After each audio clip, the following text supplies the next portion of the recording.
Iran पर ground attack की तैयारी में अमेरिका वायरल नक्शे से आउट हुआ सीक्रेट प्लान। मिडिल ईस्ट के युद्ध के दूसरे चरण को 10 दिन पूरे हो गए हैं। अमेरिका लगातार ईरान पर हवाई हमले कर रहा है। वायरल नक्शे के बाद संभवित ग्राउंड अटैक को लेकर चर्चाएं तेज हैं।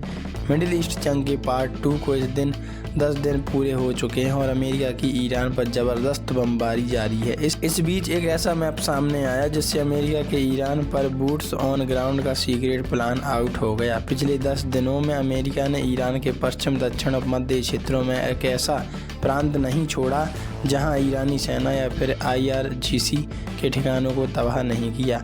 बावजूद इसके कि ईरान झुकने के लिए तैयार नहीं। 10वें दिन अमेरिकी बंदर अब ईरानी नौसेना और IRGC नेवी का हेडक्वार्टर है, वहां बमबारी की। इसके अलावा 2 ऐसे प्रांतों में अमेरिकी बमबारी हुई जहां पिछले 5 महीनों से नहीं हुई थी। ये 2 प्रांत हैं फार्स और याजद। फार्स अगर दक्षिणी ईरान में है तो याजद मध्य ईरान का हिस्सा है। इजराइल के सोशल मीडिया पर ग्राफिक्स मैप वायरल।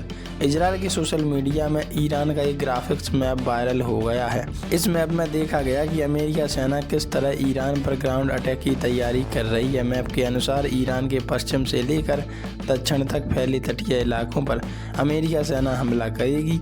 यहाँ पर ईरान के खर्ग आइलैंड से लेकर खुजिस्त, बंदर अब्बास और हार्मुज़गन प्रांतों में अमेरिकी नौसेना GCC यानी गल्फ कोऑपरेशन काउंसिल यानी खाड़ी देशों की सेनाओं के साथ हमला बोलेगी। हैरानी की बात यह है कि इस मैप में खाड़ी देशों को भी ईरान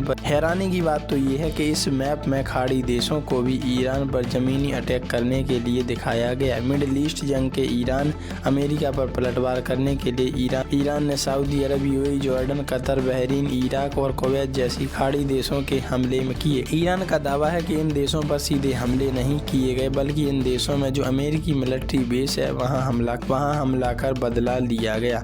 लेकिन ईरान के इन हमलों में खाड़ी देशों की रिफाइनरी, होटल, रिहायशी इलाके भी जद में आए हैं। ईरान ने UAE जैसे देशों के ऑयल टैंकर्स और कार्गो जहाज़ों को भी हार्मुज़ स्ट्रेट में निशाना बनाया है।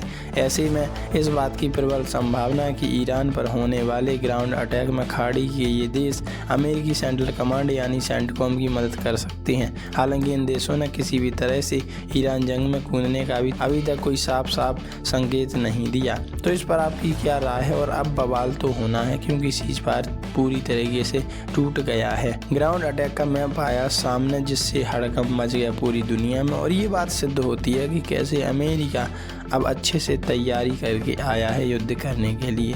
कमेंट में लिखकर आप ये बताइएगा कि और अभी कब तक चलेगा।